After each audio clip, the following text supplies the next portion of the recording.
तो welcome friends, स्वागत है आपका इस नए एपिसोड में।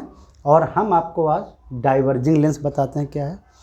तो अभी हमने कन्वर्जिंग लेंस पढ़ा था ना, तो अब डाइवर्जिंग लेंस पढ़ते हैं। तो डाइवर्जिंग लेंस क्या होते हैं, तो पहले एक मैं एग्जांपल के लिए आपको बना देता हूँ। ये आप देख रहे हो, ये है डबल कॉनकेव लेंस, यानी ये सरफेस भी कॉनकेव है, वो सरफेस भी कॉनकेव है। कॉनकेव स्फेरिकल सरफेस हैं। तो पहला सरफेस भी कॉनकेव स्फेरिकल सरफेस है जिस पर रिफ्रैक्शन होगा, और दूसरा सरफेस भी कॉनकेव रिफ्रैक्टिव सरफेस है जिस पर भी रिफ्रैक्शन होगा। यहाँ भी 2 बार रिफ्रैक्शन होगा। तो ये आप देख रहे हैं double concave lens.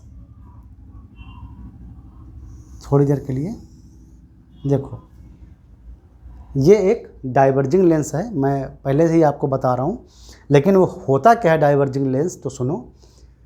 Diverging lens ऐसा लेंस होता है कि अगर जिस पर हम पैरेलल यानी सेंट्रल एक्सिस के अगर हम पैरेलल रेज उस पर हम डालें तो ये गिरेंगी इस लेंस पर रेज, और गिर के पहले सरफेस पर रिफ्रैक्शन होगा और दूसरे सरफेस पर रिफ्रैक्शन होगा, और उसके बाद वो रेज सेंट्रल एक्सिस पर यानी लेंस के प्रिंसिपल एक्सिस पर नहीं कन्वर्ज होती हैं। रियल में वो रेज दूर भाग जाती है, यानी डेविएट यानी डाइवर्ज हो जाती हैं।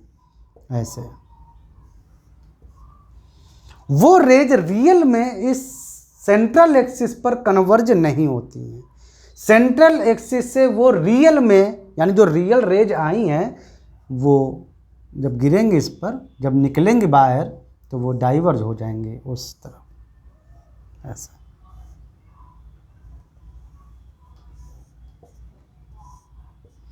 ये कैसे होगा मैं भी बताता हूँ आपको। तो मतलब समझ में आया, ये रेज सेंट्रल एक्सिस से डाइवर्ज हो गई, मतलब कभी भी सेंट्रल एक्सिस पर आकर नहीं मिलेंगी। लेंस से निकलने के बाद वो सेंट्रल एक्सिस पर नहीं आएंगी, सेंट्रल एक्सिस पर वो रियल में कन्वर्ज नहीं होंगी। अगर आप इनका कन्वर्जिंग देखना चाहते हैं कि कहाँ कैसे कन्वर्ज होंगी, तो आप जब उधर से देखेंगे सामने से, तो ये आपको कहीं इधर से आते हुए मिलेंगी, ऐसे ऐसे। यानी इनका जो कन्वर्जिंग होगा वो लेंस के उस पार ना होकर इस पार होगा, इसी तरफ होगा, और वो एक्सिस पर मिलेंगी तो, लेकिन उनकी रियल रेज नहीं मिलेंगी, वर्चुअल रेज मिलेंगी। यानी आपको ऐसा लगेगा जैसे ये यहाँ से जा रही थी। रियल रेज तो निकल गई पार, ये अंदर जाएगी, ऐसे निकल जाएगी रियल रेज। ये केवल वर्चुअल कन्वर्जिंग पॉइंट है, वर्चुअल कन्वर्जिंग पॉइंट, जो कि रियल में नहीं है। रियल में रेज निकल गई हैं, ये डाइवर्जिंग, आपको लगेगा कि ये डाइवर्ज होने के बाद ये यहाँ पर कन्वर्ज हो रही हैं, तो ये वर्चुअल कन्वर्जिंग पॉइंट है। ठीक है, तो ऐसे लेंस को बोलते हैं डाइवर्जिंग लेंस, जो अपनी रियल रेज को सेंट्रल एक्सिस से डाइवर्ज कर देते हैं, मतलब सेंट्रल एक्सिस की ओर रियल में उनको नहीं लाते हैं और दूर भगा देते हैं ऐसे।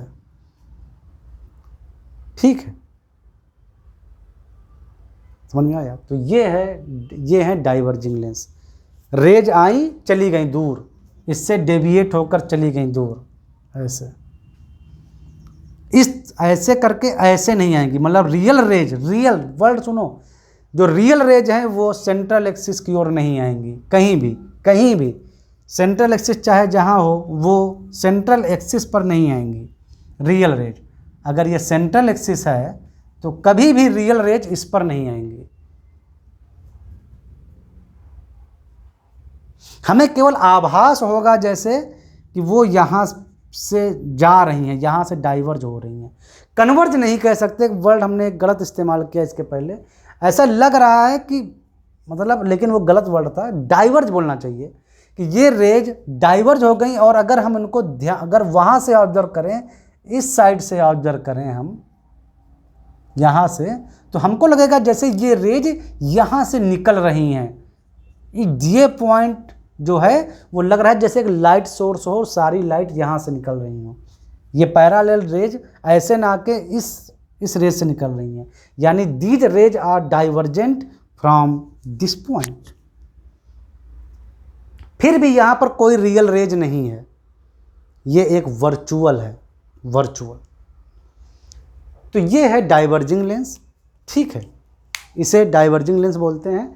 जरा बनाते हैं कैसे होता है, तो यहाँ पर देखो दिखाते हैं। इसका अपर पार्ट थोड़ा ऐसे बनाते हैं तो आपको थोड़ा बड़ा सा दिखेगा, हालांकि बहुत थिन ही है, ठीक है, ये थिन ही है। वो थोड़ा बड़ा दिखाने के लिए हमने आपको ऐसा बड़ा सा बना के दिखा दिया। देखो इसका समझ लो कि हमने ये ऊपरी सेक्शन आपको दिखा दिया है बड़ा करके।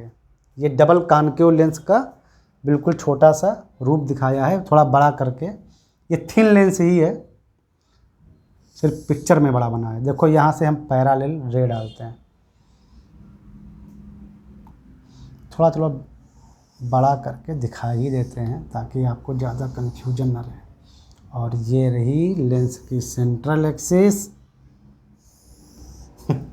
काफ़ी थिक लग रहा है देखने में, लेकिन हम यहाँ सिर्फ थिन मानेंगे, ठीक है। ये सेंट्रल एक्सिस हुआ, ये पहला सरफेस हुआ, ये दूसरा सरफेस हुआ।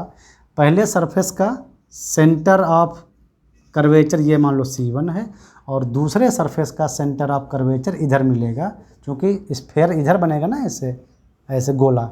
ये जिसका जिस भी स्फेयर का पार्ट है वो ऐसे बनना चाहिए, तो उसका सेंटर इधर और उसका सेंटर उधर। ये रे नॉर्मली यहाँ पे गिरी, पहले सरफेस पर रिफ्रैक्शन होगा, एयर, ये मान लो ग्लास, और ये वापस इधर एयर।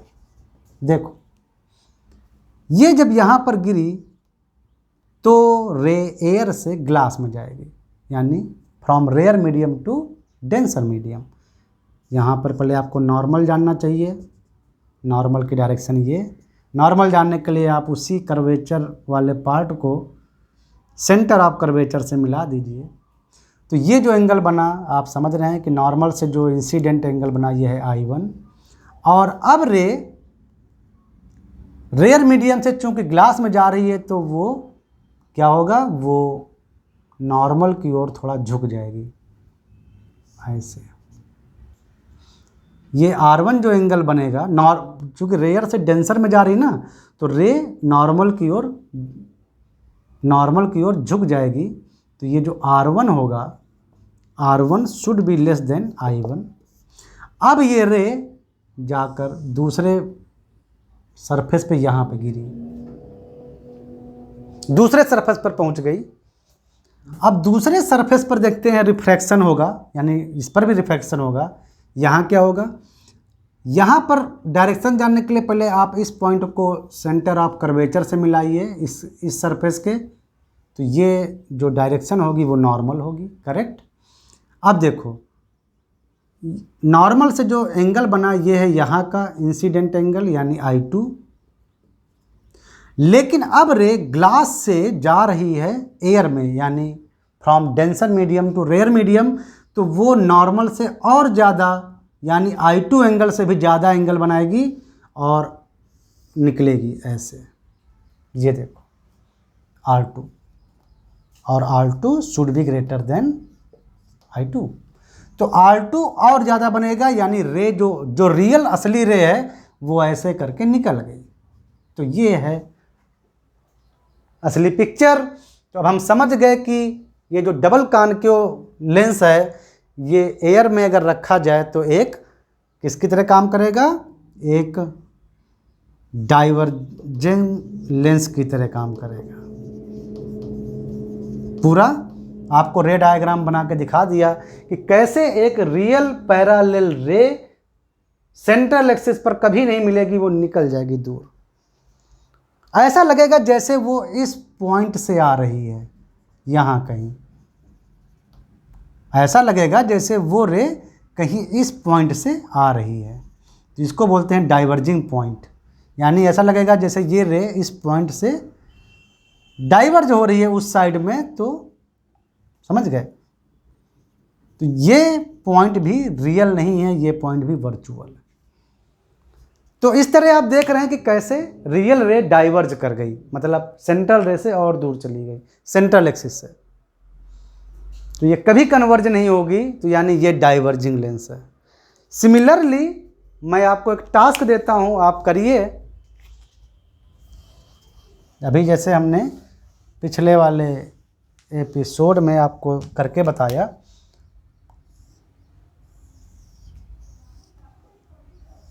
ये देखो, ये एक लेंस है जिसके दो सरफेस हैं, ग्लास का बना हुआ है और ऐसे है। थोड़ा चीज़ों पर थिंक करिए, आप बहुत सी चीज़ें सोच सकते हैं। ये पहला surface concave mirror concave surface है, कॉन्केव स्फेरिकल रिफ्रैक्टिव सरफेस, और जो दूसरा सरफेस है ये प्लेन रिफ्रैक्टिव सरफेस है। तो यहाँ से एक पैरेलल जो रे आ रही है वो इस पर भी रिफ्रैक्टेड होगी और इस पर भी रिफ्रैक्टेड होगी, दो पर होगी। तो ज़रा आप देखिए, इसका रे डायग्राम बनाइए ठीक से और देखिए कि ये लेंस कन्वर्जिंग लेंस की तरह काम करेगा कि डाइवर्जिंग लेंस की तरह काम करेगा। और फिर आप इसको पलट के देखिए इधर, यानी ऐसे, इसको भी आप चेक कीजिए। इस वाला सरफेस को आप नंबर 1 नाम दीजिए, दूसरे वाले जो प्लेन है उसको नंबर 2 नाम दीजिए। पहले वाले सरफेस का इधर बनेगा सेंटर ऑफ कर्वेचर, तो उसको आप C नाम दीजिए, पहला सरफेस है तो 1 नाम दीजिए। चलो एक काम बता देते हैं, दूसरे का कर लेना, इसका अच्छा करना, ठीक है, ईमानदारी से।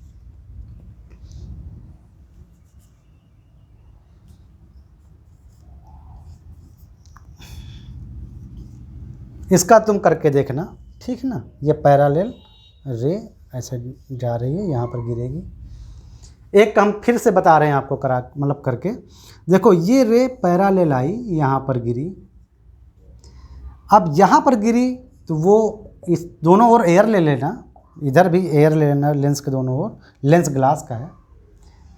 तो रे अगर यहाँ पर गिरती है पहले पॉइंट पर, तो रे एयर से ग्लास में गई, तो इस पॉइंट पर हम देखेंगे कि नॉर्मल क्या है। तो नॉर्मल के लिए आप इस पॉइंट को सिर्फ सेंटर ऑफ कर्वेचर के, यानी पहले सरफेस के सेंटर ऑफ कर्वेचर से मिला देंगे तो वो नॉर्मल की डायरेक्शन हो जाएगी।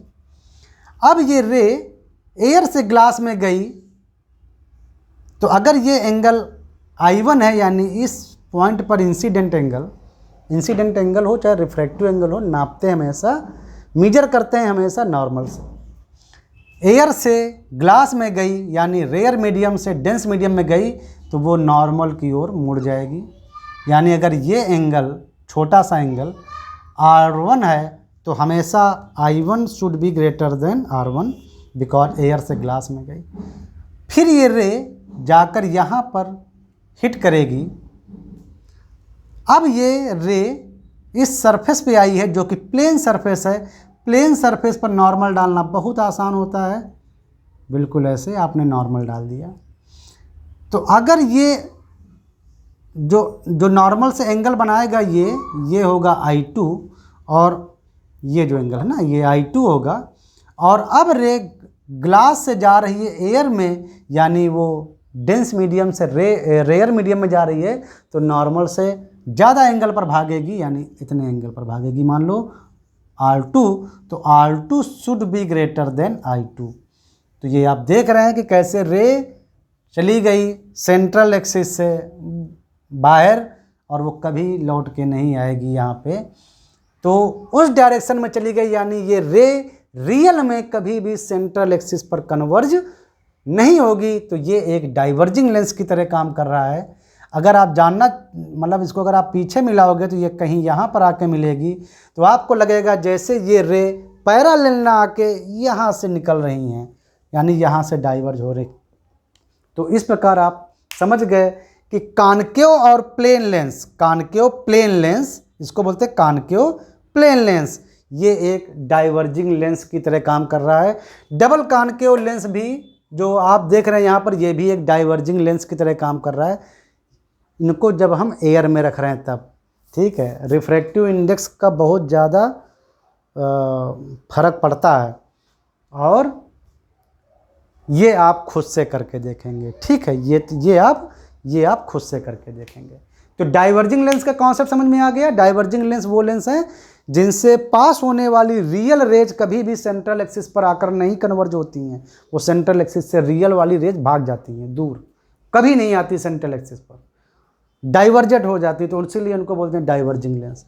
चलो मिलते हैं नेक्स्ट एपिसोड में।